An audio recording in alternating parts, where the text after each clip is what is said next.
Amigos, queridos todos, ¿cómo están ustedes? Espero que estén muy bien. Hoy estoy contento porque ya pasamos la barrera de estos 2 capítulos y vamos por el capítulo número 3 de este hermoso proyecto tema tabú hace muchos años. Somos Geoparque Cutalcura. ¿Cómo estás, querido amigo Antonio? Bien, querido Miquel, muy bien. Creo que cada vez con más ilusión de que vamos siendo Geoparque Cutralcura. Esa pregunta va a ir poquito a poco respondiéndose sola, ¿no? Así que ya llevamos 2 programas y vamos a por el tercero.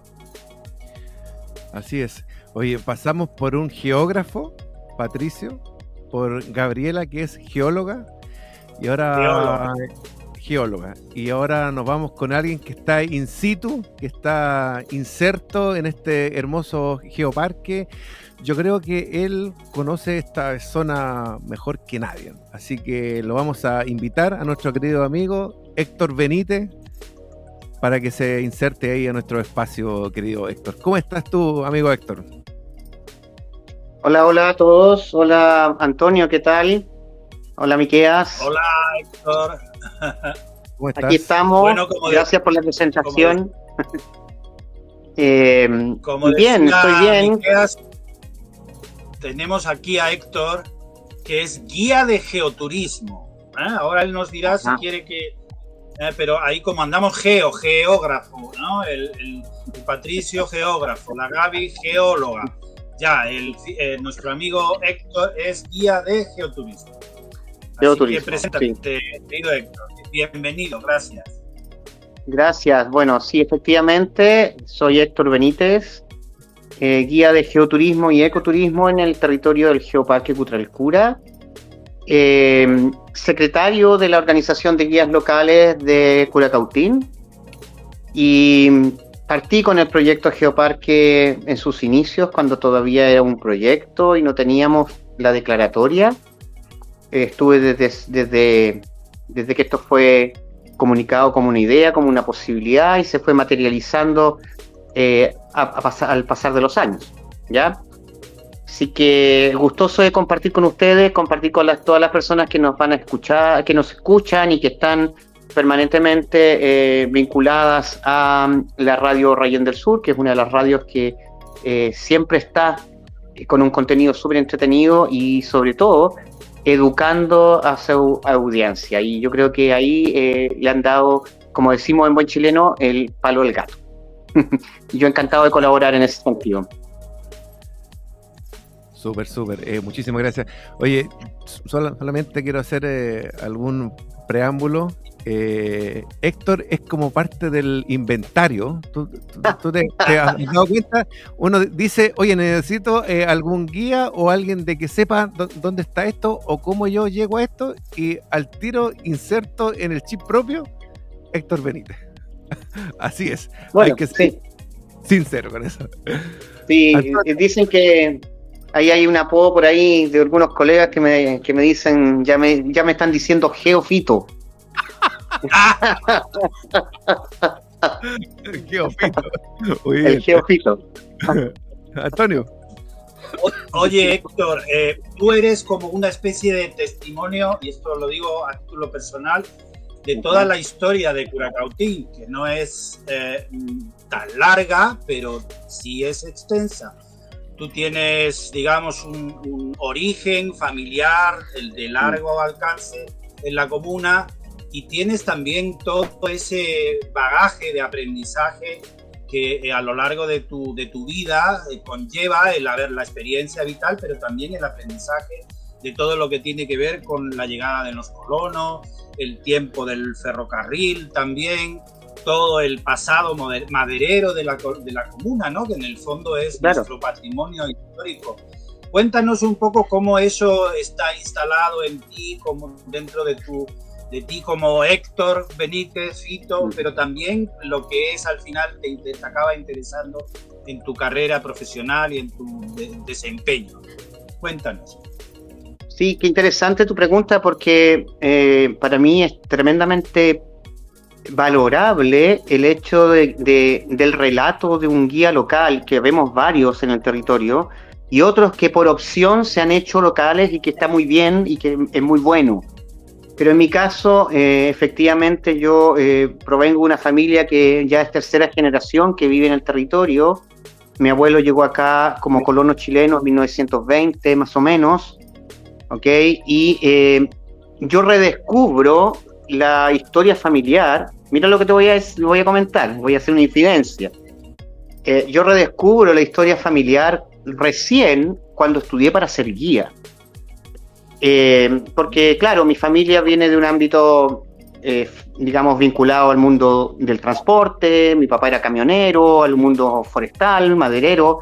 Tuvo mucho tiempo también mi papá vinculado al trabajo de la fábrica Mozo. El resto de mis hermanos vinculados al área de salud. Y el patiperro de la familia, oveja negra de la familia, siempre hay uno, y en mi caso fui yo. Y del estar deambulando en varias cosas, porque estudié primero castellano, pedagogía en castellano, no terminé, me faltaron algunos años para terminar, pero en el intertanto, en un verano, me conocí a una amiga en común con los dueños de la Suiza Andina, ¿ya? De Eva Buchor y Tomás Buchor, y efectivamente ellos necesitaban aprender gramática básica española. Y quien habla les fue una de las personas que le ayudó en ese sentido, y les di algunas clases a ellos y aparte de su personal, que también eran suizos, y terminé con una posibilidad de darme cuenta de que había una oportunidad de negocio y había una oportunidad de no salir del territorio y de ejercer algo que me gustaba mucho y que lo llevaba, como bien tú dices, intrínseco en mi historia, que es contar sobre el territorio, contar sobre las leyendas. Terminé haciéndoles City Tour y me di cuenta que efectivamente había una posibilidad de trabajo, ¿ya? Y empecé a formarme como guía. Y cuando egreso o cuando estoy en la Escuela de Guías de la Araucanía, que fue una carrera técnica pensada para guías que genera la Universidad Católica, rescate del patrimonio. ¿Estoy? Ya. Ahí llegaste de nuevo. Sí, no sé, algo pasó. Cuando estaba diciendo que cuando estaba en la escuela de guías, teníamos un ramo que se llamaba Rescate del Patrimonio Cultural, y ahí yo hice un trabajo, que era un trabajo de investigación, respecto al sector donde llegó mi abuelo, que es el sector de Nogales, y efectivamente ahí redescubro que hay todo un pasado de colonos chilenos en ese sector, dentro de ellos la historia también de mi familia, y me reencanto y me reenamoro con la cuna también, ¿no? Entonces empiezo a tomarle el peso, lo que significa haber nacido en este territorio, y ahora, de alguna manera, a través de mi trabajo como guía, un guía de repente también, y en gran medida, es un embajador de su lugar, ¿no? Entonces, yo empecé así, básicamente. Empecé de manera muy pequeña y después ya me fui perfeccionando, y mi último proceso de formación fue el diplomado de geoturismo que tuvimos con la Católica de Temuco. Y en el proyecto Geoparque, fíjense ustedes que en el proyecto Geoparque, cuando recién partió, como dentro de los ejes que se trabaja en los geoparques está el tema educacional, se generaron capacitaciones para ciudadanos o para gente local, y además tuvimos la posibilidad de tener terrenos con geólogos y con vulcanólogos. Yo recuerdo haber salido a terreno con Hugo Moreno, que ya está jubilado, pero que ha sido uno de los vulcanólogos más importantes que ha tenido este país. Entonces, tener esa suerte, esa posibilidad de aprender, digamos, de eminencias, por así decirlo, respecto al tema volcanes, al tema de la Tierra, al tema de las ciencias de la Tierra, con este proyecto ha sido fabuloso. Así que eso es más o menos un poco, en síntesis, mi transitar del mundo educacional, porque fui monitor de aula mucho tiempo, a el mundo turístico. Qué bueno, Fito. Fíjate que ahí ha estado poniendo Miqueas un folleto que hemos rescatado algunos documentos del pasado, ¿no? Este era un folleto que se editaba en el año 90, justo después de que se durmiera por un tiempo el volcán Timay, después de habernos dado aquel susto. Uh-huh. Y ahí se proyectaba Curacautín como tierra de termas, volcanes, lagos y araucarias, decía el folleto. Tenemos también un documento que hemos rescatado ahí de un lugar emblemático que seguro que tú conoces, que son las antiguas termas del Río Blanco. El Río Blanco, sí. Ahí hubo, en los años 40, ahí hubo un hotel. El hotel, de hecho, junto a las termas de Tolhuaca, sí, donde están los pozones de la vaca, esas tinajas con agua termal que hoy día tiene Cristian Parra y que está precisamente en el sector del geositio de las fumarolas del Toro, camino a las fumarolas. Ahí estaba el hotel.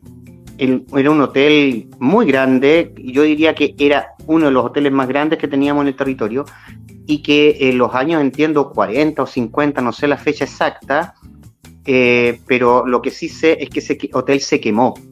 Fue un incendio muy grande que hubo. Sí. Y yo las primeras veces que fui a ese sector, tú encontrabas en el camino,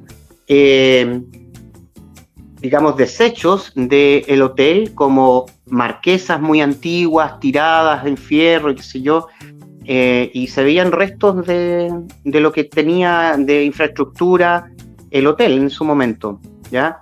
Y eso después nunca se reflotó, y después tuvo la concesión Cristian Parra, y esas termas han sido, bueno, son todas naturales, pero han sido una de las más potentes en el sentido de la calidad del agua en ese lugar, ahí arriba, precisamente en ese punto.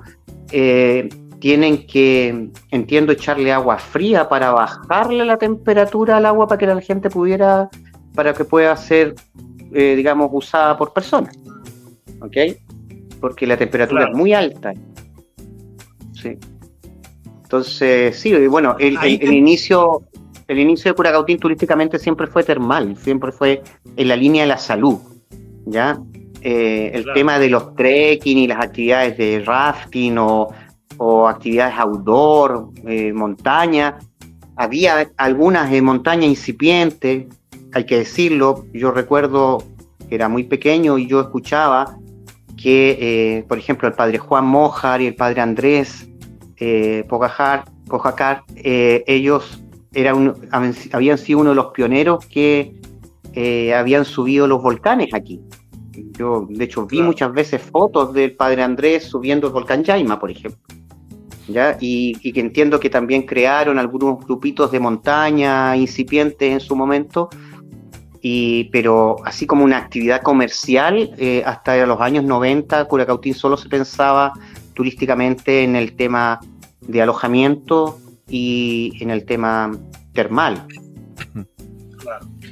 Ahí estamos viendo también un documento que está poniendo Miqueas sobre la piedra santa de Retricura, ¿no? Estamos en un lugar lleno de leyendas, ¿no? Que cuentan, ahí tenemos esa piedra que en su día era testigo de todo el caminante que transitaba por la cordillera y que ahora es uno de los sitios del Geoparque Cutralcura. ¿Qué importancia tienen esos elementos así patrimoniales, todas esas leyendas en todo el imaginario del territorio y en todo nuestro valle? Muchísimo. Bueno, en primer lugar yo tengo que decir que nosotros como territorio no solo tenemos un paisaje privilegiado, ¿ya?, sino que tenemos una historia comunal y un relato, una oralidad muy interesante a nivel de lo que se puede comunicar, ¿ya? Porque hay un pasado claramente pehuenche, un pasado cultural potente en el territorio, y surgen también mitos, leyendas, en donde una de ellas es precisamente la leyenda que hay de la Piedra Santa de Retricura, y que además eso está combinado con aspectos geológicos que vienen a enriquecer desde el punto de vista técnico también ese relato.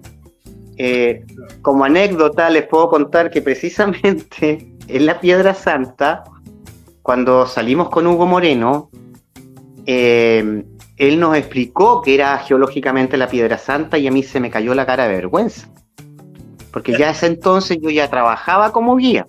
Yo partí oficialmente trabajando como guía con iniciación de actividades y formalmente el año 2006, ¿ok?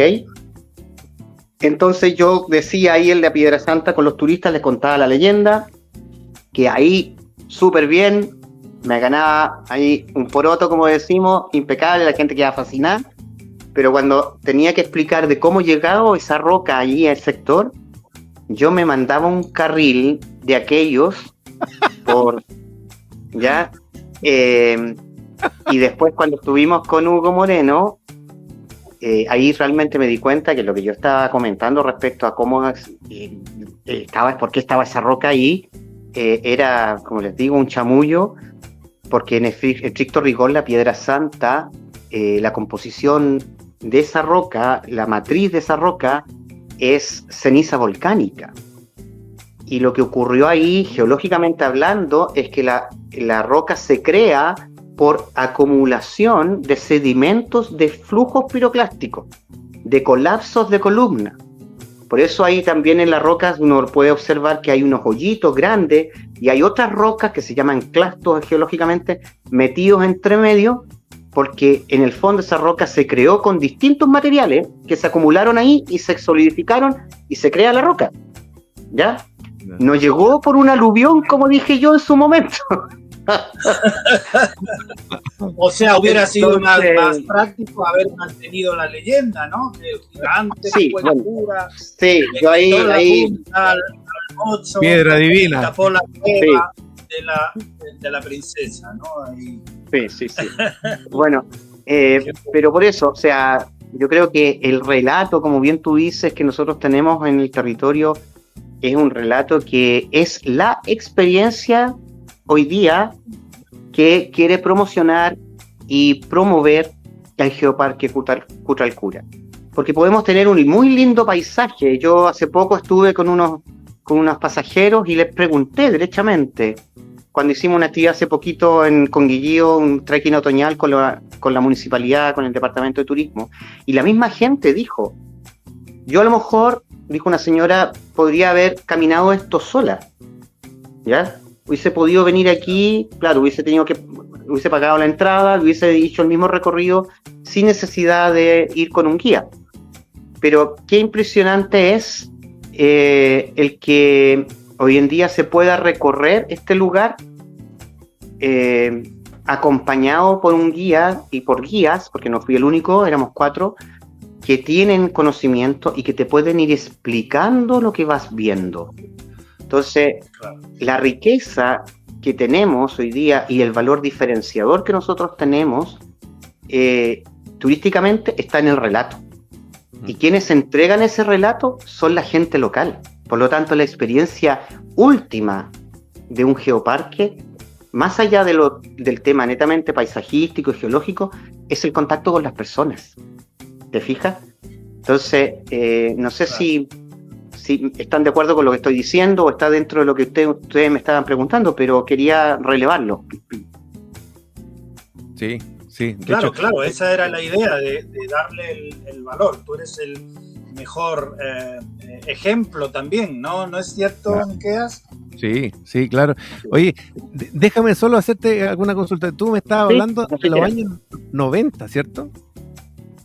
Claro, mira, en los años 90, efectivamente, aquí Curacautín Curacautín ya venía haciendo turismo, ¿ya? Claro. Pero era un turismo más de salud, más, como decíamos, más vinculado al tema termal, algunas actividades incipientes, algunas actividades de montaña incipientes, igual el tío Pepe empezó con el tema de montaña fuertemente, el tema del esquí, ¿ya?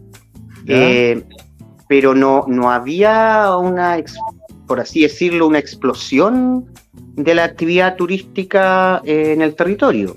Oye, ¿ya? pero ¿está Foscura ahí? ¿Estaba Fokura en esos años? ¿O no? ¿Estaba quién? ¿Fokura? Bueno, Fokura había quebrado recién, más o menos en los años 90, 99, no recuerdo, no, antes. En la fracción más o menos del 90, antes del 2000, Fokura ya entiendo que había quebrado, ya, y se había cerrado la fábrica y había un síndico de quiebra, ¿ok? En donde se remataron parte de las maquinarias y se generó todo un problema ahí también después de, lamentablemente, por los mismos curacautinenses, hay que decirlo, que despalijaron ese lugar y que bueno, en algún momento se pudo haber convertido en otro espacio también histórico y de museo para Curacautín, pero bueno, lamentablemente no se tuvo esa mirada y esa visión y se perdió ese lugar. Hoy en día es de un particular, ¿ya? Entonces, pero efectivamente en los años 90 quiebra la fábrica Fokura. En el año 91, si mal no recuerdo, fue la última vez que pasó el ferrocarril, que yo estuve en esa época en una actividad que se hizo para el natalicio de Pablo Neruda y que se llamó precisamente el Tren de la Poesía. Bueno. ¿Ya? Porque esa actividad, claro, se hizo más o menos, se hizo el 99.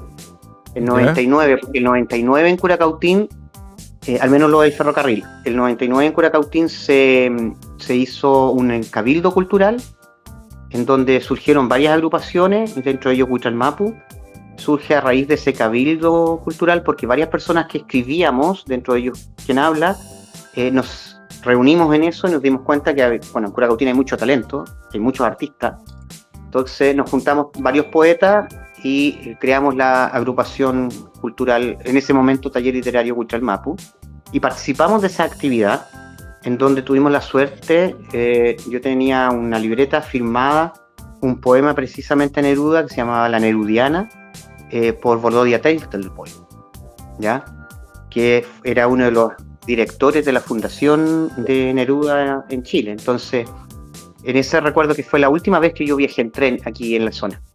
Y después ya se empezó a desmantelar la línea férrea y se empezó a sacar esos durmientes y todo, que eran de Araucaria la gran mayoría, y luego ya viene el proyecto de la ciclovía y termina siendo hoy día un área verde. Ya. No, eso, ¿por qué hacía la consulta? Porque yo entiendo que cuando muere Fokura se busca alguna forma vivir de algo, ¿cachai? Entonces ya habían ciertas nociones, entiendo, por el tema de salud, terma, alojamientos y eso. Entonces ya había cierta noción de que se podía dar un foco fuerte en el tema del área, parque y todo eso.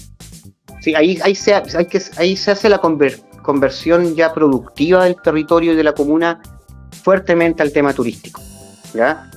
Entonces ahí ya efectivamente se empieza a hablar de ciudad turística y se empiezan a generar las distintas planificaciones y pladecos en donde uno de los ejes productivos era precisamente el turismo, ¿ya?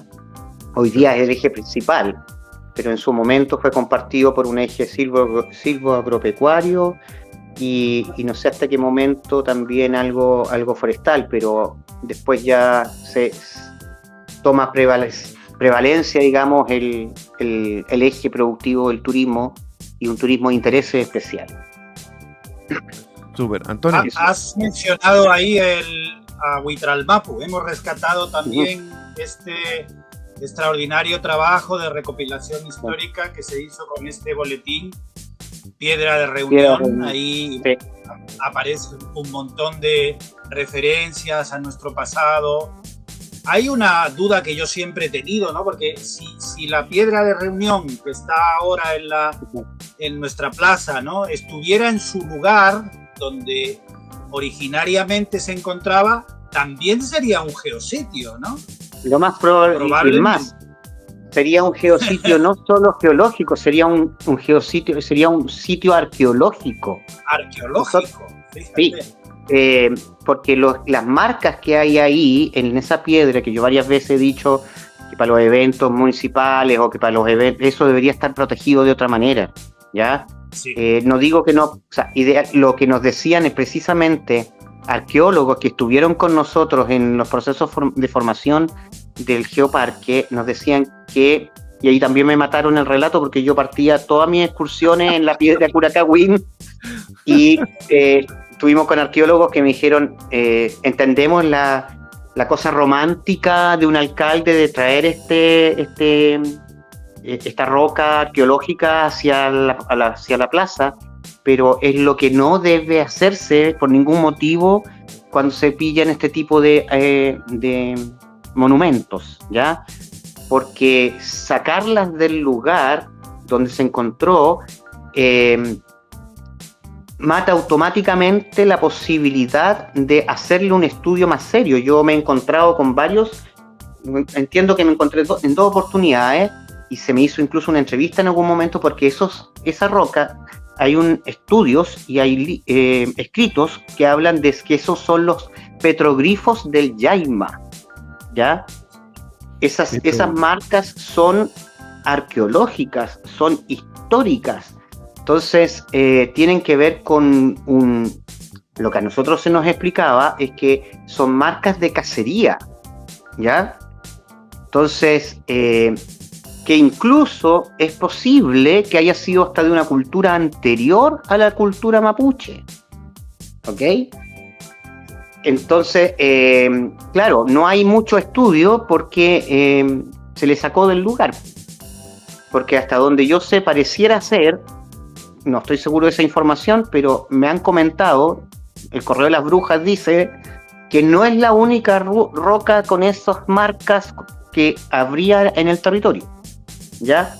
Entonces, esa roca, lo interesante es que aparece en todos los cuentos orales, en todas las leyendas y mitos que tenemos en el territorio, como una roca referencial y como una roca en donde los caciques, los toquis, los peñi y la mien se reunían para planear sus estratégicas contra el ejército chileno cuando este territorio fue incorporado en lo que malamente se llamó en la pacificación de la Araucanía, ¿ya? Porque aquí sí hubo enfrentamientos. Aunque Gregorio Urrutia dice otra cosa en sus cartas, lo que se cuenta por parte de las comunidades es que aquí sí hubieron enfrentamientos, ¿ya? Entonces, claro, efectivamente sacar esa roca de ahí fue un perjuicio para las posibilidades de estudio de ese monumento, de ese vestigio arqueológico en realidad. Tenemos un geositio menos. Sí. Oye, esto fue en el año 2011. Ahí estaba mirando. Claro, este trabajo es un maravilla. trabajo que duró casi un año, un proyecto Fondar muy atractivo, con una serie de boletines en cada una de las estaciones.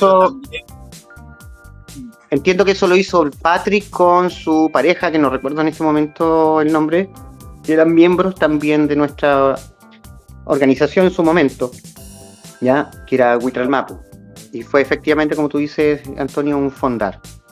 Sí, fue Patrick Medina, Cristina Arias. Más Patrick Medina, sí.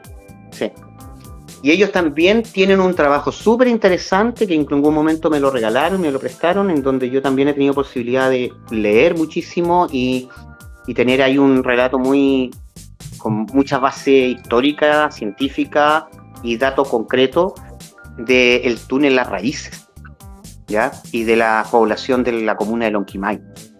Ahí hay también un trabajo súper interesante. Los guías somos bastante... Esta profesión, si hay algo que a mí me gusta de mi profesión, aparte del contacto con las personas y poder mostrar el territorio, es que es una profesión que te permite estar permanentemente estudiando. O sea, un guía que cree que está listo y que ya no necesita saber más nada, no entendió lo que es ser guía. ¿Ok? Claro. Porque aquí tú hoy día googleas algo y te puedes enterar inmediatamente si lo que está diciendo el guía tiene asidero real o no. Entonces, por eso yo prefiero a veces cuando guío decir, miren, yo no soy un experto en ningún tema, tengo conocimientos, y si hay algo que no sé o que no lo recuerdo, yo se los voy a decir. Yo incluso lo digo tal como lo voy a decir ahora, porque no encuentro nada más chanta en un guía que invente algo que no sabe. Oye, ya, pero ¿cómo nace esto de ser guía y estar in situ? ¿Cachai? Porque yo ya entiendo de que a lo mejor uno va a la universidad o donde sea, y uno siempre crea alguna empresa. Uno dice, oye, ya cuando yo salga voy a crear alguna empresa y voy a tener 4 o 5 hombres que salgan a ser guía. Pero hoy día tú eres el guía, tú eres el jefe, tú eres el dueño, tú eres la persona de que está haciendo aseo, el que está encima, el que está in situ, el hombre de que aprende. Circo pobre. Claro, ¿cachai? Entonces, community manager. Sí, también. Entonces, ¿cómo nace esto? Porque yo, insisto, yo creo de que no hay nadie de que conozca todas las rutas o el 99,9% de las rutas que tú, Héctor.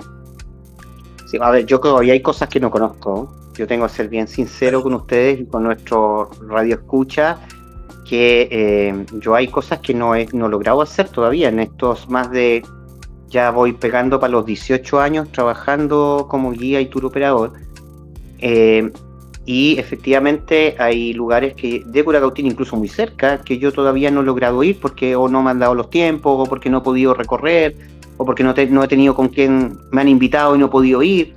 Entonces, por ejemplo, que es un lugar precioso, que hay un montón de gente que ya lo ha visitado y que yo siendo guía no lo he ido a recorrer, por ejemplo, la Piedra Painá, el mirador ese de la Piedra Painá, donde también hay basaltos columnales, hay el cerro que ya voy a ir en algún momento, Rampagüen, de la formación Mayeco, hay muestras de erosión glaciar ahí.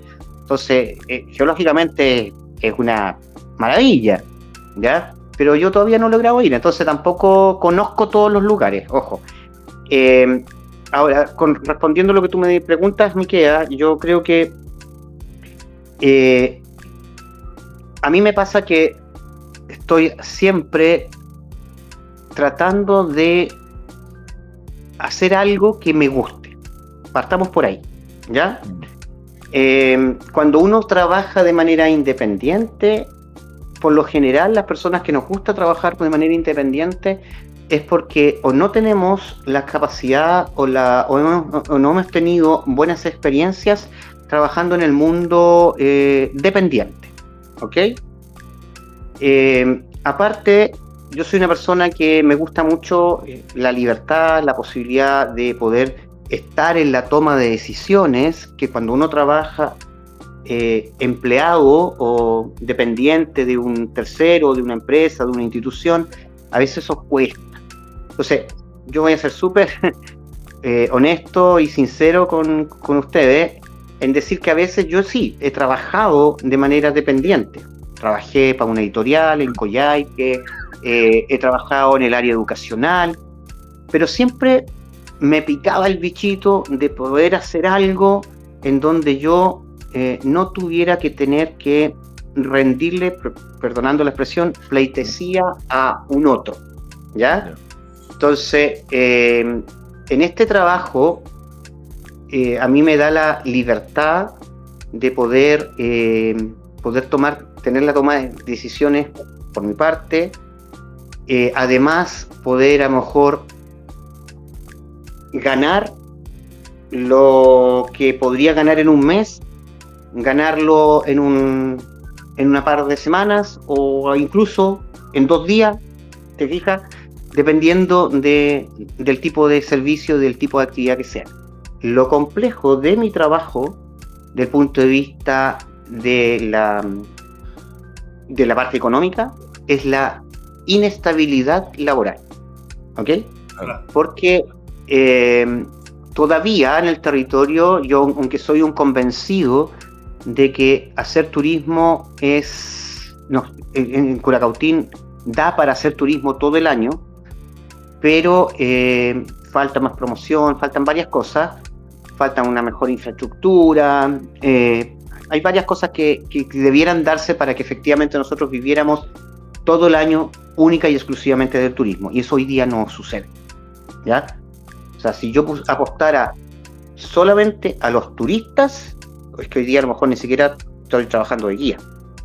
Favorablemente yo puedo estar haciendo otras cosas en paralelo, prestando servicios para la municipalidad que está haciendo actividades, dando relatorías, que también he estado de relator de varias capacitaciones. Entonces, esta formación que yo tengo me abre un abanico de posibilidades mucho más interesante laboralmente, personalmente y de crecimiento personal y profesional, de que si yo estuviera metido, por ejemplo, en una oficina.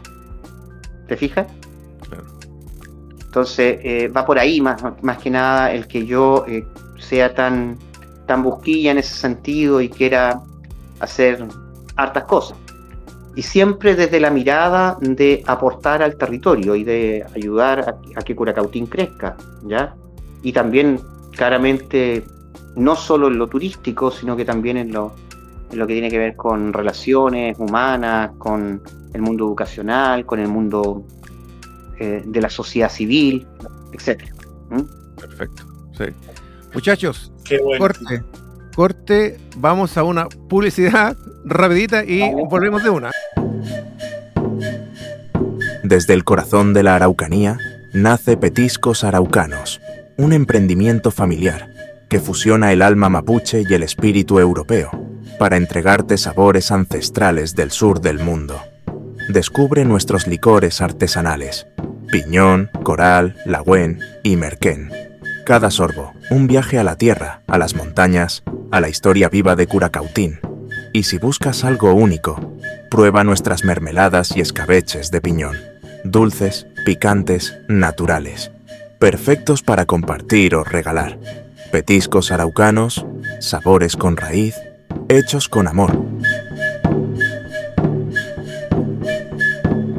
Ya, muchachos, después de esa pausa, seguimos con este hermoso espacio de Somos Geoparque Cutralcura, bien digo, perdón, con la persona que está inserta en el Geoparque Cutralcura, con don Héctor Benito.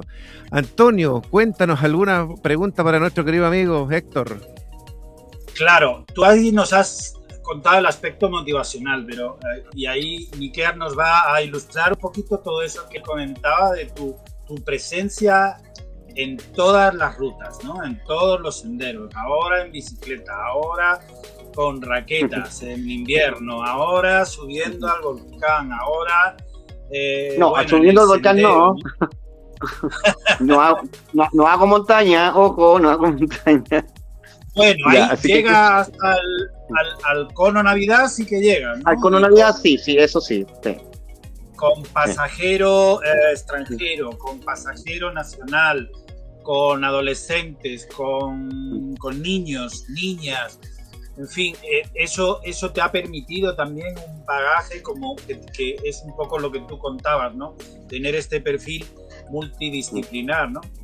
Y que también te ha llevado a formar parte de unas y otras instancias por participar también en unas y otras agrupaciones, ¿no? Y estar ahí muy presente en la mesa de turismo municipal, en todo lo que ha sido la discusión del tema de la zona de interés turística, y qué decir de nuestro emblema, ¿no? Del Geoparque, que desde que parten sus actividades, tú has estado ahí manteniendo, digamos, ese formato de aprendizaje continuo que tú dices, ¿no?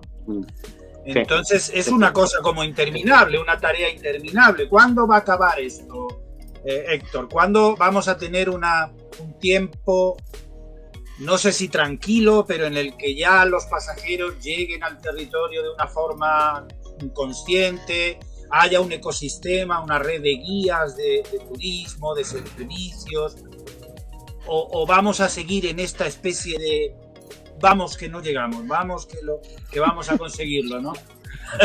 ¿Cómo va a ser esto? ¿Cómo lo sientes? Sí, mira. Sí, es que, a ver, yo primero, lo decía yo en un programa que me invitaron a participar, que los geoparques no son solo actividades turísticas, ¿ya? los geoparques son un estilo, y más que un estilo, un modelo, porque un estilo puede ser por un rato, un modelo de gestión territorial sustentable para los territorios. Una manera de hacer comuna, una manera de hacer desarrollo, ¿ok? Con la gente y para la gente. No desde estas cúpulas o de estos escenarios de poder, sino que se supone, estoy diciendo lo que debiera suceder idealmente, los geoparques trabajan en una pirámide invertida. Son los ciudadanos los que demandan o solicitan o exigen ciertas conductas y ciertos desarrollos, ciertas cosas que debieran pasar en los lugares como los nuestros, ¿ok? Y de ahí hacia arriba. Por eso es tan importante los ejes en los que trabaja un geoparque, ¿ya? Claro. Porque por ahí alguien me criticó en algún momento, más que criticarme, como que se preocupó, porque yo dije por ahí en mis redes sociales que si bien es cierto, el turismo es un negocio, que ojalá pudiéramos vivir siempre de este negocio, ¿ya? Y en donde pudieran todos los habitantes verse beneficiados, porque eso es un turismo responsable, consciente y sustentable. Porque si aquí se instala una empresa, ¿ya?, que da mucho trabajo, pero no chorrea para la señora que vende papas fritas, por dar un ejemplo muy burdo, pero también muy importante, entonces no estamos haciendo un turismo real, ¿ya? Si no en los colegios no se hace una educación con pertinencia territorial, espero llegar como el tío Pepe a los y tantos años, más de 70, todavía con posibilidades de caminar y hacer actividad física, pero no lo sé. Yo quisiera que sí, pero en estricto rigor yo creo que tengo como 10 a 15 años más laboralmente en donde yo pudiera a lo mejor, si las condiciones de salud física o si no me accidento, no sé, tener posibilidad para seguir haciendo cosas más adelante, a lo mejor en distintos escenarios, pero se requieren más guías, ¿ya? Claro. Y guías profesionales. Cuando yo me postulé, no sé si lo puedo decir aquí, pero es obvio, todo el mundo lo sabe, cuando yo me postulé a ser candidato a concejal, una de las cosas que yo decía, que es algo que... perfecto.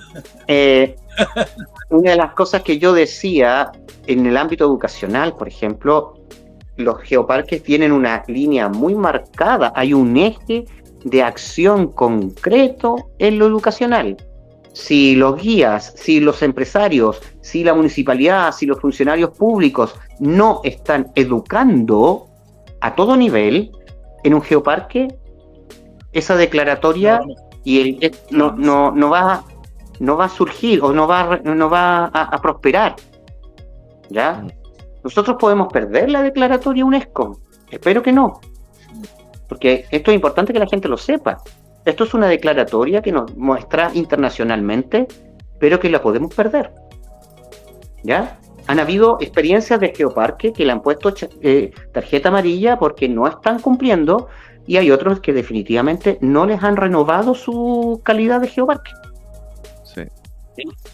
Entonces, ¿de qué depende de eso? Depende de que hagamos las cosas bien. ¿Y de quién depende? ¿Depende de las autoridades? Sí, por supuesto, pero depende de todos. Depende que los jóvenes se interesen y vean en la posibilidad de la línea de educación. Mira, es más, yo decía en su momento en mis propuestas que yo considero que la educación aquí tiene que tener una pertinencia territorial, ¿ya? Debiéramos, toda la educación media y básica, si me apuras, estar orientada a que los jóvenes que viven en este geoparque puedan trabajar en cosas vinculadas a los ejes productivos de este territorio. O sea, Claro. mundo del campo, mundo, si me apuras, incluso hasta forestal, si quieres, si es que todavía seguimos en esa línea, que cada vez menos, porque a veces hay cosas que son incompatibles con los geoparques, hay que decirlo, ¿ya? Hay industrias que son incompatibles, y también, por ejemplo, guías, turoperadores, recepcionistas de hotel, etcétera. Hay un mundo laboral y educacional súper potente en donde si efectivamente nos ponemos las pilas y a través del Departamento de Educación se dice, ya, ok, nosotros vamos a formar jóvenes con el currículum para que puedan ir a la universidad, perfecto, ¿ya?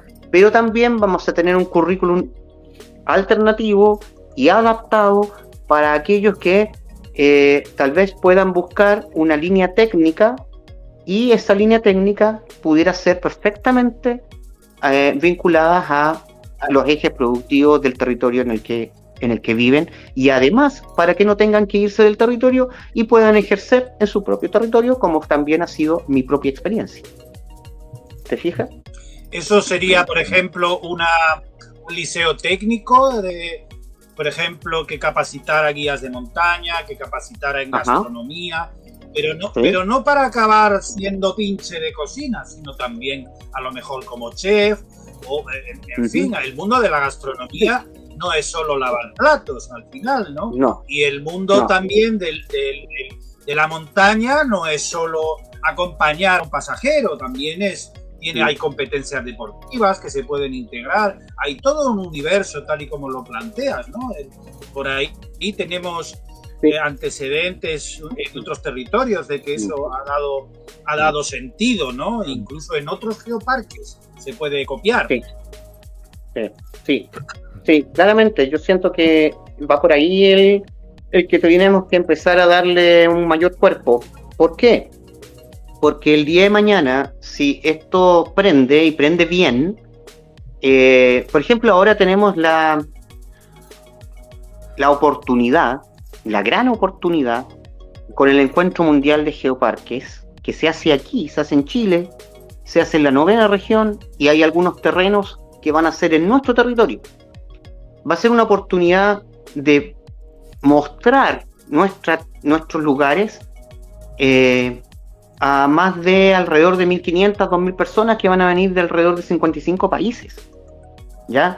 Entonces, si no lo aprovechamos ahora, el último apague la luz, porque es la oportunidad. Y para eso se requiere cada vez más personas empoderadas, gente bilingüe, que yo ahí todavía tengo una brecha, pero tenemos colegas que son bilingües y que pueden hablar inglés, porque nos guste o no, el idioma universal que se ha declarado como internacional es el idioma inglés. Entonces, aunque yo soy un retractor de eso, pero independientemente de eso, para un tema de negocio y de generar posibilidades de actividades, tenemos que manejarlo. Y claro, te fijas, entonces debiéramos tener la posibilidad de ir en aumento. Y si vamos en aumento, el día de mañana vamos a requerir cada vez más personal calificado y altamente calificado para actividades de turismo aventura, ¿ya? Y para establecimientos digamos, de alojamiento, ¿ya? Claro. Y efectivamente nosotros tenemos 2 liceos aquí. El Liceo Industrial tiene solo gastronomía. El Liceo Las Araucarias creo que hizo una fusión entre hotelería y servicios turísticos.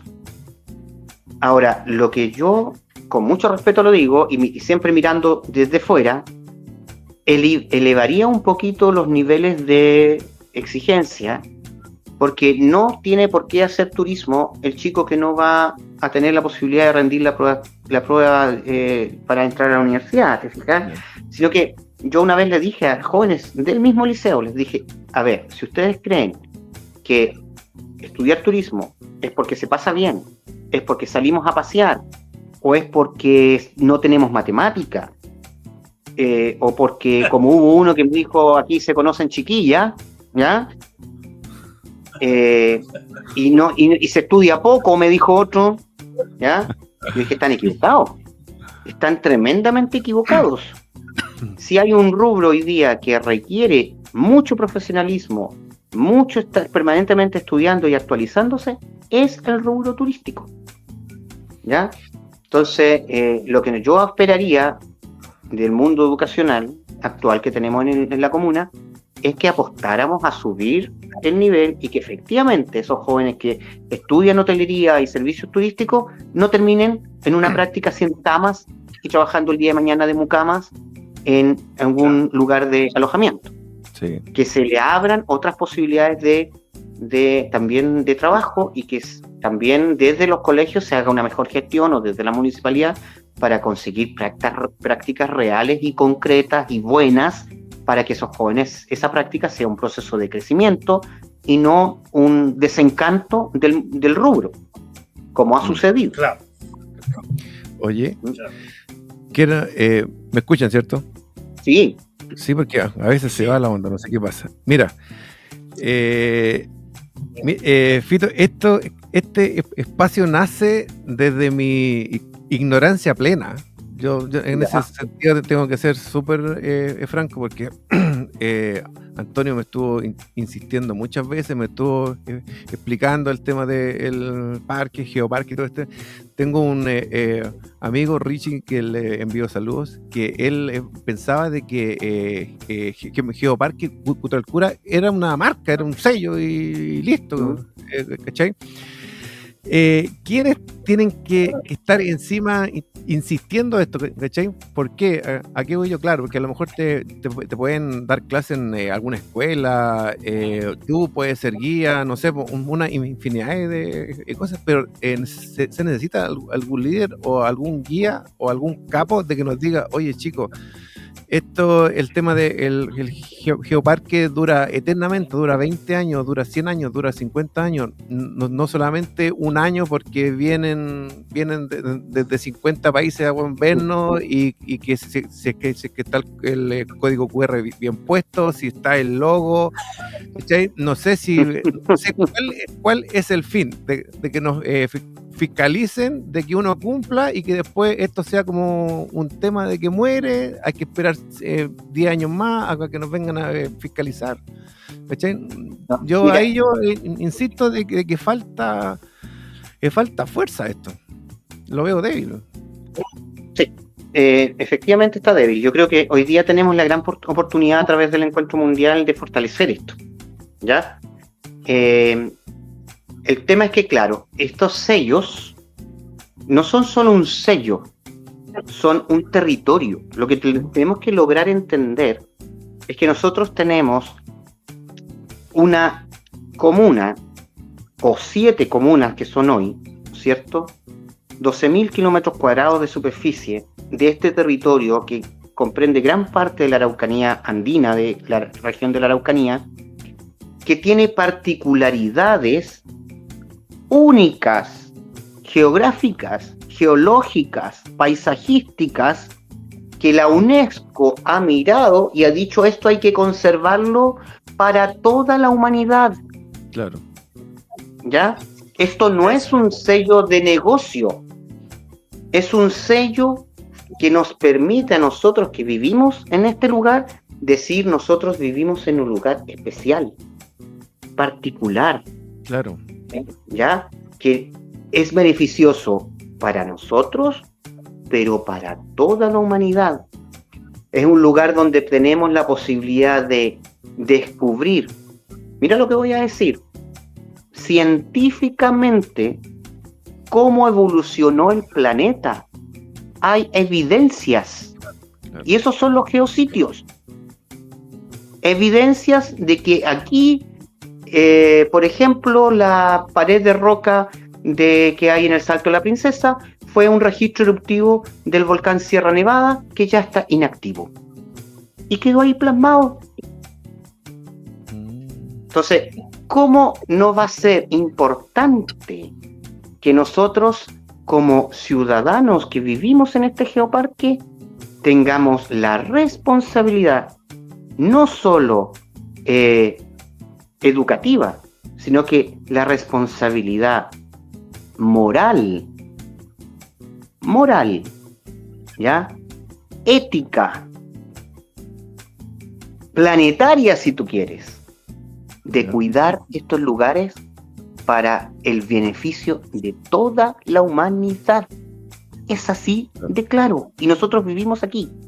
Esto, claro, lo podemos perder, pero podemos perder el sello. Pero va a seguir existiendo el geositio Laguna Negra, va a seguir existiendo procesos geológicos vinculados a procesos eruptivos, etcétera. ¿Te fijas? Entonces, nosotros tenemos, los geoparques lo que hacen es que te ayudan a vivir en un lugar que tiene estas particularidades y a ayudar a educar y a conservarlo para que tú sepas convivir con esta geografía que es la que te toca. Claro. Sí. No sé si me explico y respondo a tu inquietud. Pero, ¿ya? Ahora, sí, no. ¿quiénes se tienen que hacer responsables? Yo voy ahí a hacer una... Todos, desde las Yo voy autoridades. ahí a recordar Sí, dígame. algunas cosas que nos decía Patricio. Claro, tú dices, tenemos ahí de deber moral, ético, de conservar. Bueno, pero las bombas piroclásticas de Playa Linda, algunas se las llevaron, ¿no? O algunos, a lo mejor, espacios ya no están como estaban antes, ¿no?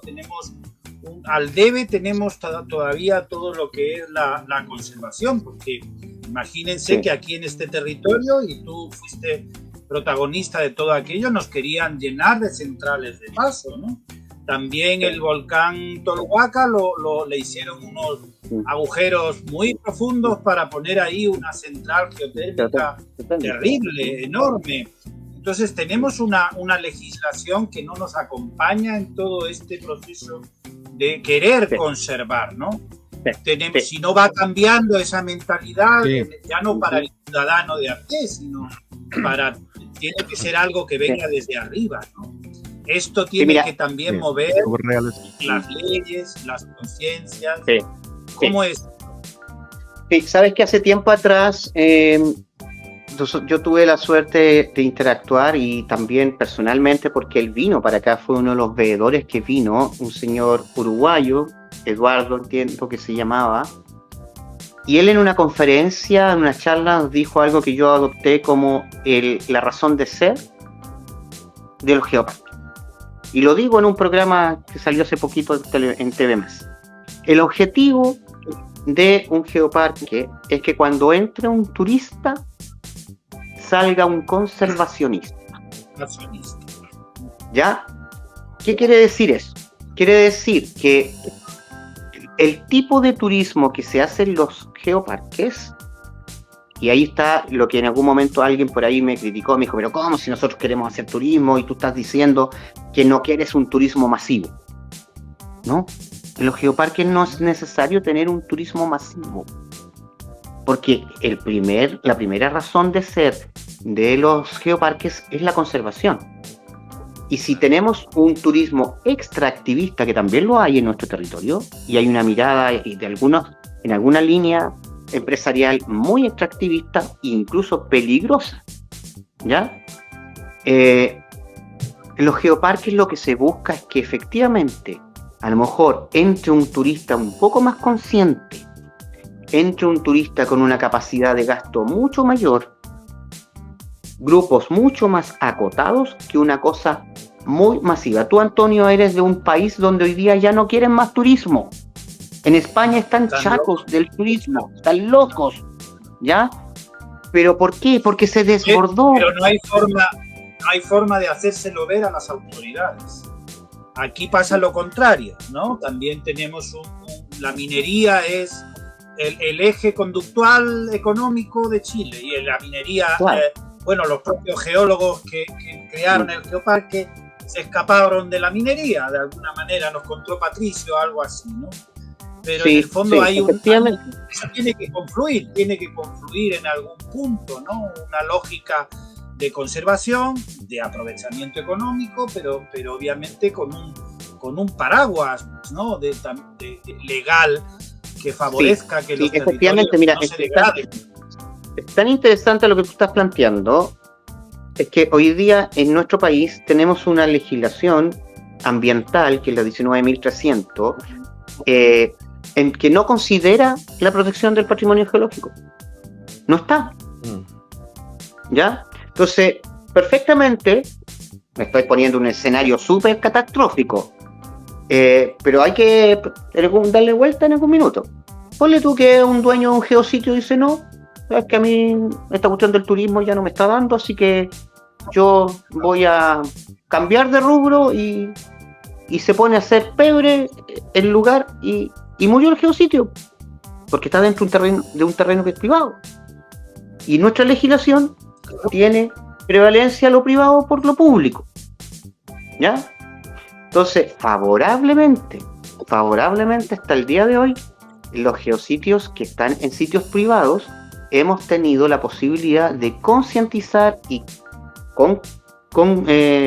digamos, llegar a ciertos acuerdos o ciertas miradas en común de que efectivamente ese lugar hay que conservarlo, hay que cuidarlo. Pero recuerden que hace tiempo atrás hubo un señor, ¿ya?, que quiso poner un cerco a la entrada del Salto de la Princesa, ¿se acuerdan? ¿Ya? Y que la misma localidad de Manzanar le dijo, no, pues señor, aquí hay una legislación, tenemos una orilla de playa, usted no puede cercar y no puede cobrar. ¿Ya? Esto será suyo, los accesos de arriba cuando inicia el salto será de un particular, pero hoy día tenemos aquí un lugar de atractivo turístico, que por lo demás es uno de los más visitados, etcétera. Entonces él no puede, por muy dueño que sea, decir, no, pues esta cuestión es mía, yo hago lo que quiero con mi propiedad. ¿Ok? Porque hasta el momento, favorablemente, hay alguna legislación por ahí que nos va ayudando en eso, ¿ya? Pero claramente falta muchísimo. Yo recuerdo que cuando partió el proyecto Geoparque, coincidió en paralelo, que para mí fue wow, el tema de la geotermia en el volcán Tolhuaca. Claro. ¿Ya? Entonces, por un lado te estaban diciendo, no, si vamos a crear el primer geoparque de Chile, el que queremos que haya conservación del patrimonio geológico, y en paralelo, por el ladito, te estaban interviniendo el volcán Tolhuaca. Entonces, ¿de qué me estáis hablando, po? ¿Ah? Claro. Y ahí fue un tema no menor. Yo recuerdo que hubimos varios que golpeamos la mesa diciendo, a ver, pero ¿cómo es la cuestión? Pues si el volcán es un geositio, per se, o sea, por sí mismo, ¿ya? Entonces no me lo podía estar interviniendo, pues. Claro. Entonces ahí hubo todo un tema, claro, había un montón de gente que estaba recontenta aquí porque estaban todos los locales llenos, veíamos pasar los helicópteros, efectivamente se podía generar energía para toda la 9ª y la 8ª región, según lo que nos explicaron esa vez, pero el proyecto era inviable, económicamente era inviable, era muy caro. Era carísimo. Oye, ¿ya? Carísimo. Oye, antes de que se me vaya esta idea, tú, Fito, estabas hablando sobre la base, sobre la escuela. Siempre pongo el mismo ejemplo que me dicen, puta, siempre ponía el mismo ejemplo, pero Natale enseñan desde la base, desde la básica, entiendo, o de la media, inglés, portugués, alemán, entiendo que hay. Enseñan temas de guía, salud y una infinidad de cosas, porque ellos entienden de que el foco de su pueblo y de su ingreso es la torre, claro, la torre, bueno, todo lo que está ahí, ¿cachai? Claro, pero hubo algún capo de que dijo, oiga, esto hay que hacerlo así, dio orden, no sé si es que habrán hablado con algún ministerio o algo, de que insertaron esas cosas desde la base, desde el tema desde la básica y desde la media. Quizás aquí alguien podría hacer esa pega. Sí, bueno, yo la otra vez lo comenté también.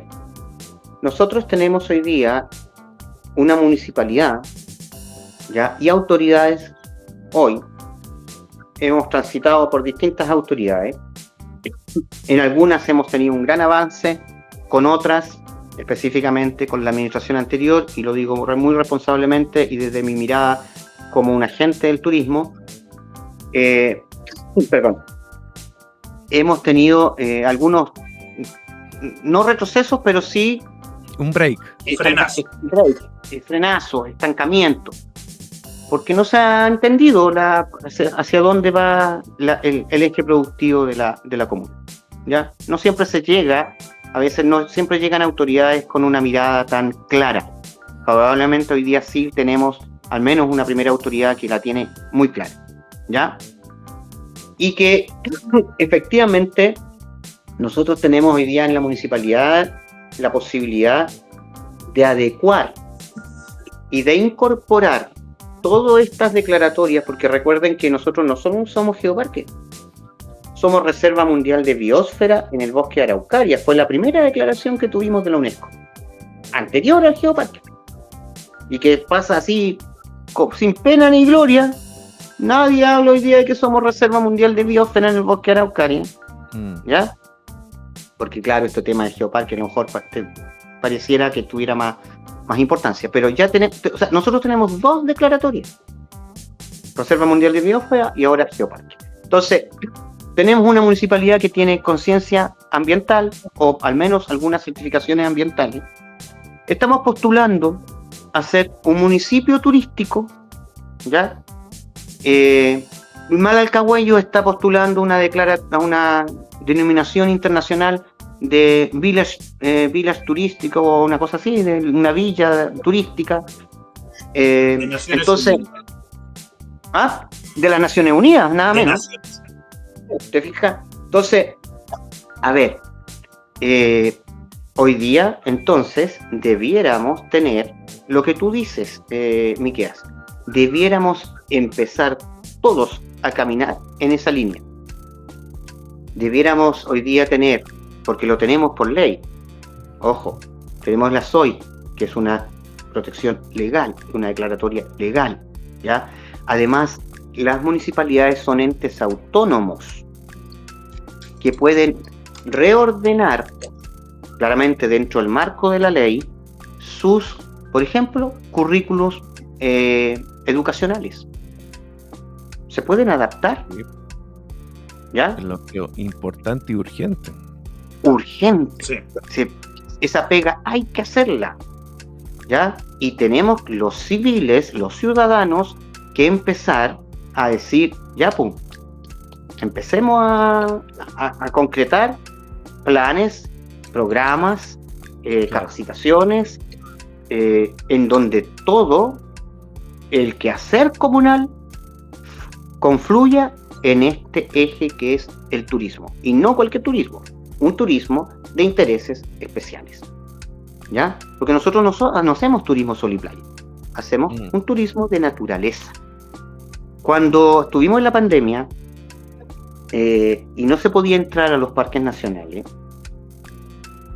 yo recuerdo haber estado en un chat por ahí de turismo y hubieron algunos que rompían vestiduras porque no se podía entrar a los parques nacionales o porque habían aforo y no sé qué, ni sé cuánto, ¿ya? Y yo, que fui guardaparque y que conozco la razón de ser de los parques nacionales en nuestro país, al menos los que están bajo la tutela del Estado de Chile, el último objetivo de un parque nacional es recreacional, deportivo y turístico. El último. El primero es conservación y preservación. Por lo tanto, los parques nacionales nuestros, aunque son el sustento de nuestra actividad turística, no están hechos para el turismo. Al menos desde la mirada de los objetivos, ¿ya? Yo he conversado con varios guardaparques. Hoy día favorablemente cambia la figura al Ministerio de Medio Ambiente, que espero que sea para mejor. Pero hoy día yo he conversado con guardaparques que me dicen, oye, si hay una actividad turística que pone en riesgo el quehacer de conservación de de los parques nacionales, nosotros tenemos la obligación de cerrar, ¿ya? Entonces, tenemos que tener la capacidad de poder llegar a ciertos equilibrios hasta donde soporta, y es algo que no está claro, el territorio, la actividad turística.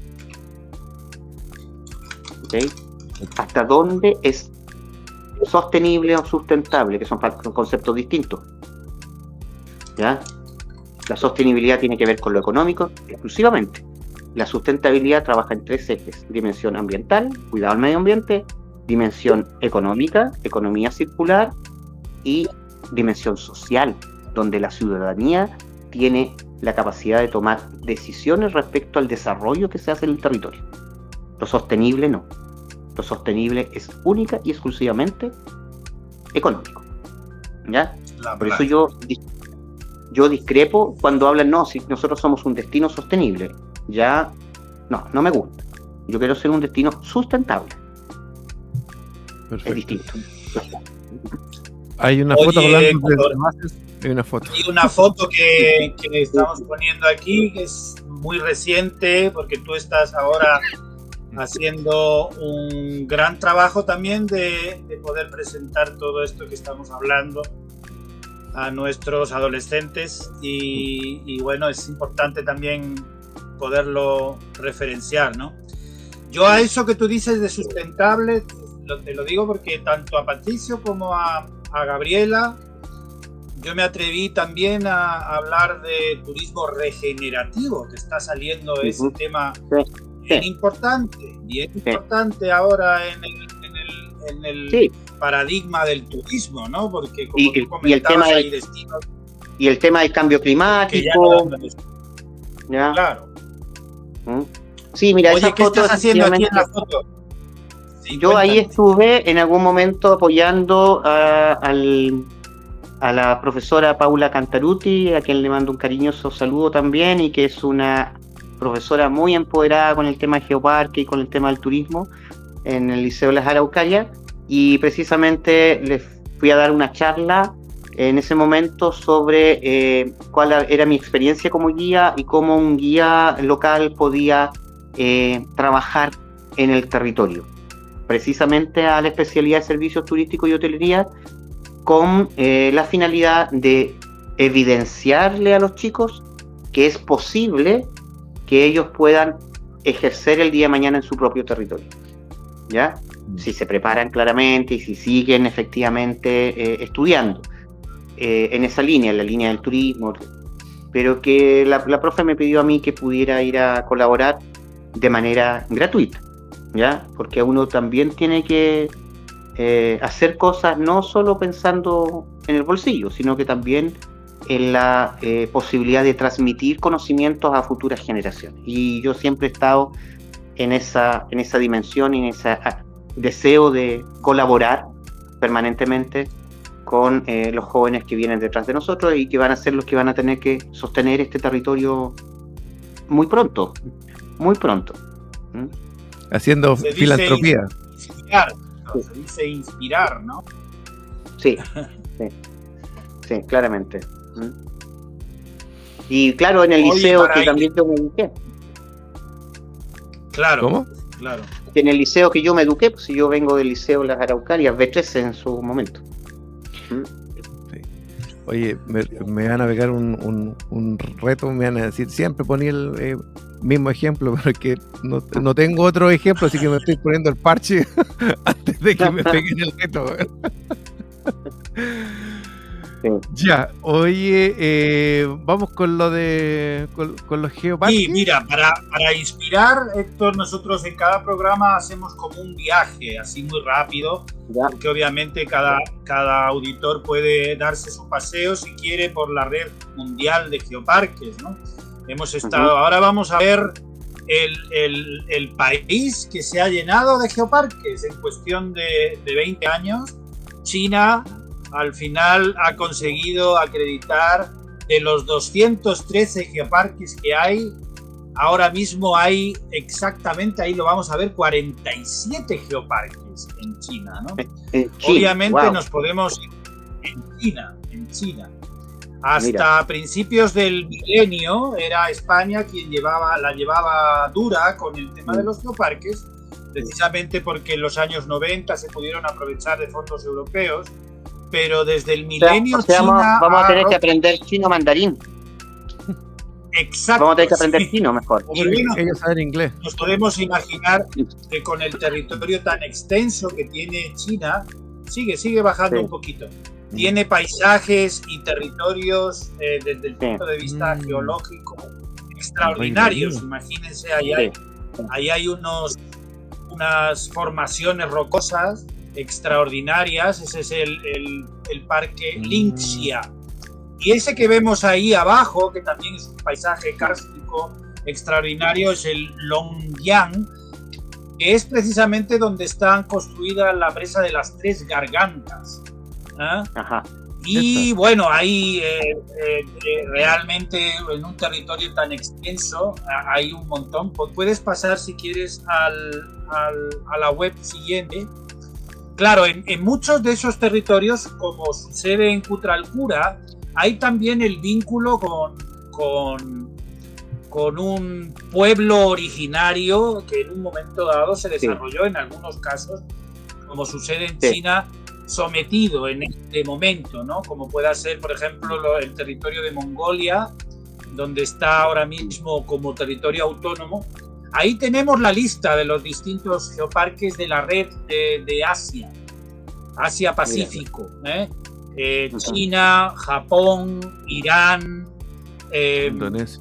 Bueno, esto es una red extensísima, Indonesia también, y de uno de esos geoparques, ¿sí? ¿Puedo comentar algo? algo? Uno de esos geoparques, sí, claro, dale. Oye, estuve mirando de que en China, por ejemplo, tú no puedes llegar en tu auto arriba, acá al parque. Tú llegas a un punto de la ciudad y ahí te llevan en bus, no sé cómo te llevan arriba. Ahí podemos imaginar que los procesos del turismo en China son cuidadísimos, Recientemente se han publicado unas imágenes muy interesantes de cómo tratan las maletas en los aeropuertos chinos y japoneses, y las tratan con almohadillas y con un cariño que nada tiene que ver con otras imágenes que trascienden del resto de los aeropuertos del mundo. Pasa, si quieres, Miqueas, a la siguiente web, porque ahí he seleccionado, este es uno de los geoparques como más espectaculares, me parece a mí. Está todo en chino, es el Aixia Desert.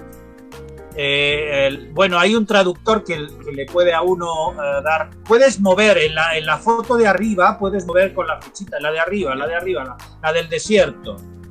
En la foto del desierto, eso es, puedes moverte hacia los lados. Eso se corresponde con una parte del desierto del Gobi, que está en el territorio de la parte de Mongolia que está anexionada por China, ¿no?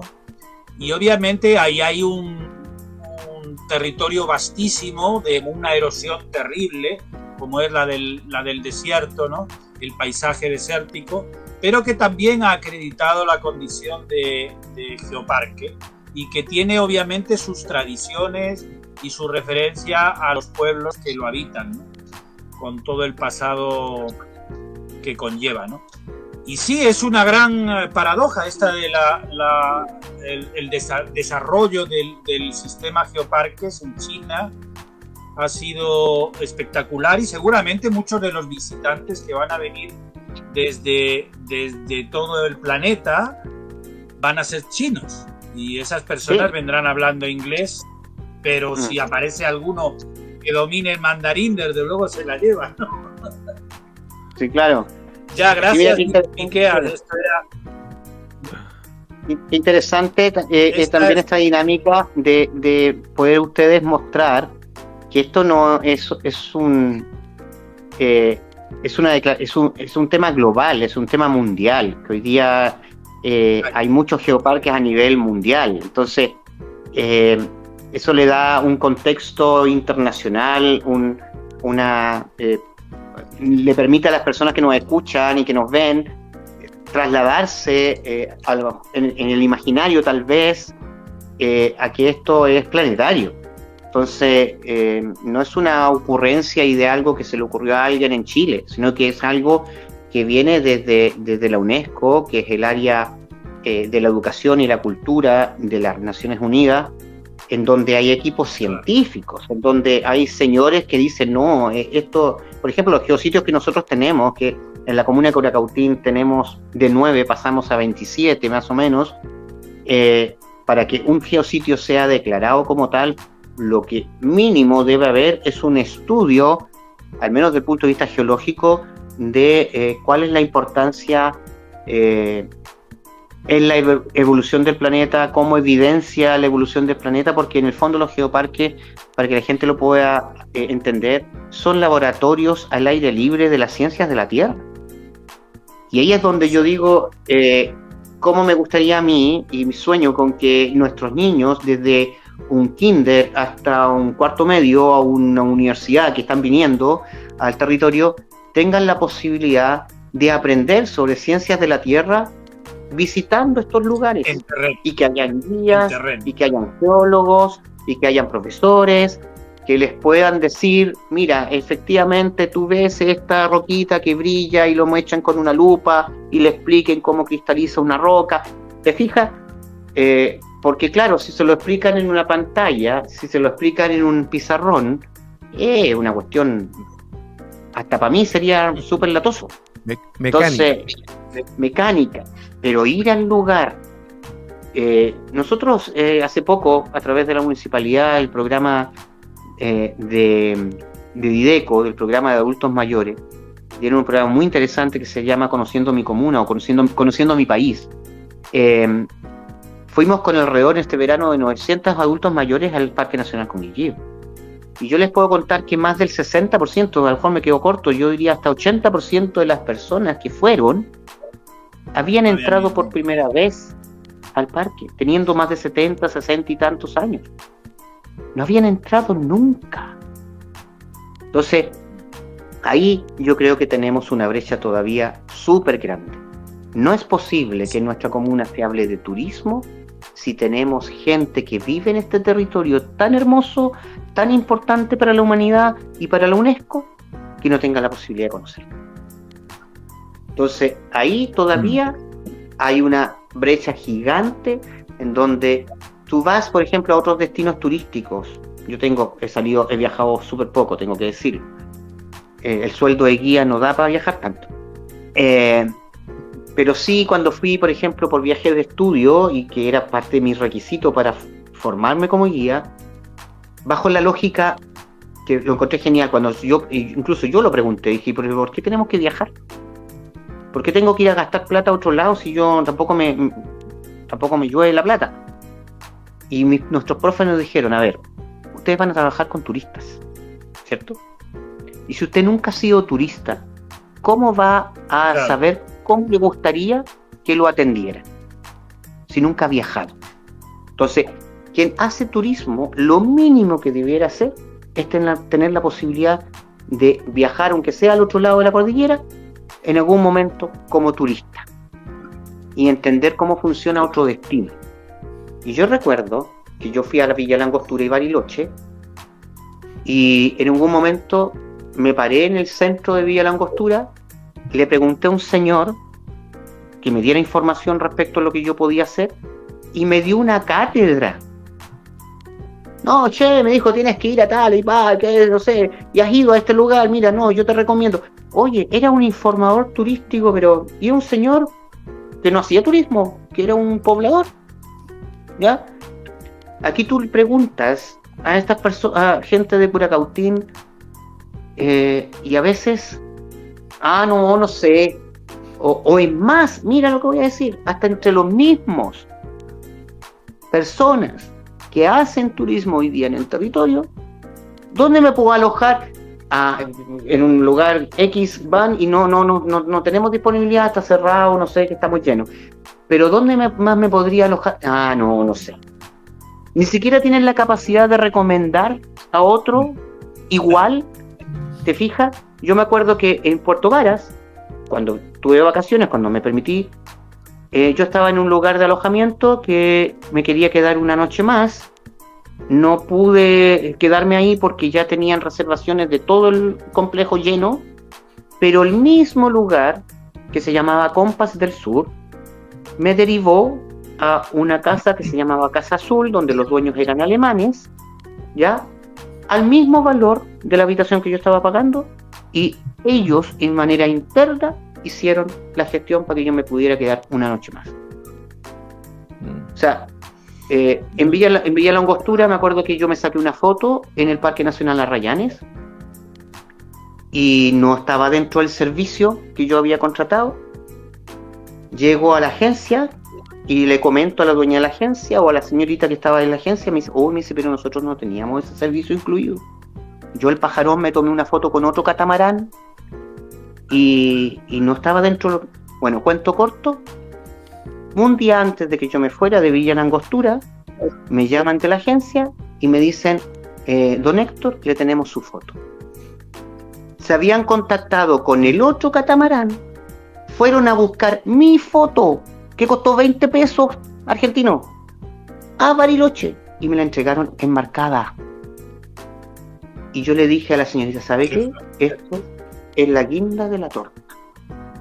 Esto pasa en Chile, y además que se ríen de ti, te dicen, este pajarón, ¿para qué te fuiste a tomar una foto? No es nuestro problema, pues si no está incluido. ¿Te fijáis? Entonces, sí, cuando hay una localidad, un destino que sabe hacer turismo, estas cosas son, los detalles marcan la diferencia. Oye, eso de que tú dices, yo lo supe en un punto, que eso se llama dar solución, ¿cachai? Donde crean una red y se apoyen entre todos, datos de dónde comes, dónde puedes alojar, ¿sí? Echar benzina, un guía, no sé, una infinidad de cosas. Y entonces aquí yo lo viví cuando nosotros llegamos, porque cuando yo llegué el año 2011 estaba Antonio. Justo estaba Antonio ahí y yo le dije, oye, Antonio, ¿sabes que estamos en Pana? Ayúdame con la cuestión. Pucha, Antonio me consiguió grúa, hospedaje, almuerzo y todo. Cena, ¿cachai? Entonces nos dio un paquete de soluciones en un rato, ¿cachai? Entonces yo creo de que nos falta eso, nos falta fue un ensayo.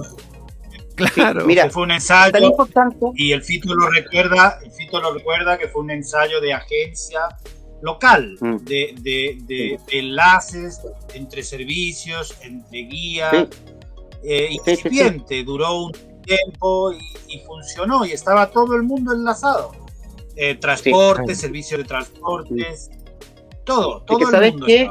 estaba. Así funciona, así debiera funcionar un destino turístico, ¿ya? La experiencia de un turista en el territorio no es que solo salga a caminar y se aloje en un lugar calentito y rico con un buen colchón. Es todo.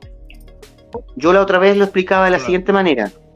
Si yo voy en invierno a la Reserva Malalcahuello, hago una caminata espectacular con un día despejado, los turistas ven 9 volcanes, porque 9 volcanes se ven en esa ruta, 9 volcanes principales, del Copahue hasta el Yaima.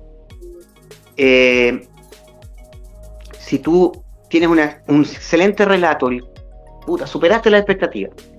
Ese turista tomó su vehículo, bajó a Curacautín o a Malalcahuello nomás, y cayó un evento y reventó un neumático, no se va a acordar de la excelente experiencia y el excelente relato de este humilde guía. Se va a acordar de la embarrada y de lo que le costó y de que casi perdió, se accidentó por un mal asfalto y por un mal camino. Por lo tanto, ensució y se fue al carajo la experiencia que tuvo conmigo, porque lo que él va a recordar fue su posible accidente en ese camino. No sé si se logra entender. Una experiencia de un turista es integral en un destino. Por lo tanto, aquí, como lo dije yo en alguna capacitación por ahí, todos los monos bailan. Todos. Desde el taxista, el carabinero, todos en un destino, los monos bailan en función de la satisfacción de la experiencia de esa persona que nos está visitando. Si no, no nos dediquemos a hacer turismo. Es algo súper real. Oye, y otra cosa que tú estabas comentando, Fito, yo tengo vecinos adultos acá. Tengo una vecina que tiene 88 años y el vecino, no, 80 y 90 casi. Y ¿ya? Ellos conocen cura, conocen rari, Lonquimay, pero no el parque, alguna terma o algo, porque no tuvieron oportunidad, pues, así que ahí me quedó dando vuelta eso de eso que está haciendo Dideco, amigo. Sí. Oye, sí. Llevamos caleta de rato hablando, fue un espacio full el día de hoy. Nos fuimos en la ola. Sí. Bueno, conmigo siempre pasa eso. Fue un gran espacio. Bueno, tú antes dijiste, Fito, eso de que el geoparque no es una ocurrencia de alguien en Chile, es algo que ocurre en el planeta, pero bueno, aquí sucedió también que hubo un recorrido y hay que honrar precisamente todo lo que fue ese recorrido. Y en ese sentido yo te quiero expresar mi agradecimiento así en concreto de haber estado al pie del cañón desde el principio y estar ahora con todo el combustible que te queda para... Bueno, hablábamos así entre Patricio y la Gaby de que no eran 4 años, son 20 años. Entonces hay que aguantar, hay que afirmarse porque esto sigue, ¿no? Así que muchas gracias, Fito, por todo tu trabajo desempeñado, también por todo lo que nos has compartido, porque realmente es importante también. En cada programa intentamos que haya como una visión diferente. Tú nos has entregado ahí el poblador, el colono, en fin, el trabajo cultural también, todo el trabajo de guía profesional, el trabajo educativo que estás haciendo, y ahí vamos a continuar también con el resto de personas, de invitados, con cada uno con su dimensión. Así que muchas gracias. Sí, yo gracias a ustedes igual por considerarme, ¿ya? Efectivamente, yo solo para cerrar este momento me quiero quedar con esta frase que a lo mejor es muy cliché, pero es muy real. El Geoparque Cutralcura somos todos. Porque efectivamente podemos haber guías, podemos haber autoridades que están vinculadas, puede haber toda una malla de universidades y de temas científicos, pero si esto no repercute y no tiene impacto y no mejora la calidad de vida de nuestros pobladores, de nuestros habitantes, de nuestros jóvenes y de nuestros niños, entonces no es más que lo que te dijo ese amigo, un sello, ¿ya? Eso. No tenemos que quedarnos en eso. El geoparque es para vivirlo, es para ser, no parecer, es para ser. Hay que ser geoparque. Y el ser geoparque significa estar con el switch aquí adentro de la conservación y de resguardar este espacio que para los cristianos o para los creyentes Dios nos ha regalado y que depende de nosotros heredárselos a las futuras generaciones. Maravilloso. Yo quiero darte gracias, Fito. Sí, cuando vaya a Piedra Santa voy a poner en duda tu relato, amigo, discúlpame. ¿Por qué? A ver, ¿por qué? No, cuando vos contaste de que en bueno, año, sí, pues yo decía que eso había llegado por un aluvión. Pero en estricto rigor, geológicamente, esos son colapsos de columnas, son flujos piroclásticos. ¿ya? Hoy día lo sé. Darte gracias, Fito. A mí me tocó ir a hacer uno en vivo acá con Guillío, con la radio, en marzo, me parece que fue. Marzo, abril. Y yo doy fe de que el Fito es un guía entretenido.